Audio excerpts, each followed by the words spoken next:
ଛାତ୍ରଙ୍କ ପ୍ରଶ୍ନ ଶୁଣି ଭାବୁକ ହୋଇପଡ଼ିଲେ ଉତ୍ତର ପ୍ରଦେଶର ମୁଖ୍ୟମନ୍ତ୍ରୀ ଯୋଗୀ ଆଦିତ୍ୟନାଥ। ପୁଲୱାମାରେ ଶହୀଦ ହୋଇଥିବା ଭାରତୀୟ ଯବାନମାନଙ୍କୁ ସ୍ମରଣ କରିବା ସମୟରେ ଯୋଗୀ ଆଦିତ୍ୟନାଥ ଭାବୁକ ହୋଇପଡ଼ିଥିଲେ।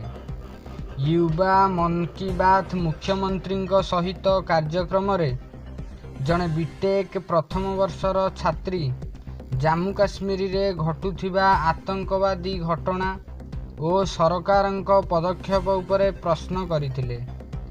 ଏହାର ଉତ୍ତର ଦେବା ସମୟରେ ଯୋଗୀ ଆଦିତ୍ୟନାଥ କହିଥିଲେ ଯେ ଆତଙ୍କବାଦ ବିରୁଦ୍ଧରେ ଭାରତୀୟ ସେନା ଓ କେନ୍ଦ୍ର ସରକାର ଦୃଢ଼ ପଦକ୍ଷେପ ନେଇଛନ୍ତି।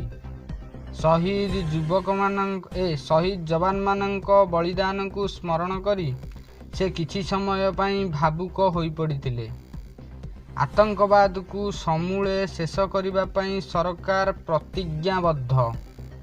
ଶହୀଦ ଯବାନଙ୍କର ବଳିଦାନ ବ୍ୟର୍ଥ ଯିବ ନାହିଁ ବୋଲି କହିଲେ ଯୋଗୀ ଆଦିତ୍ୟନାଥ।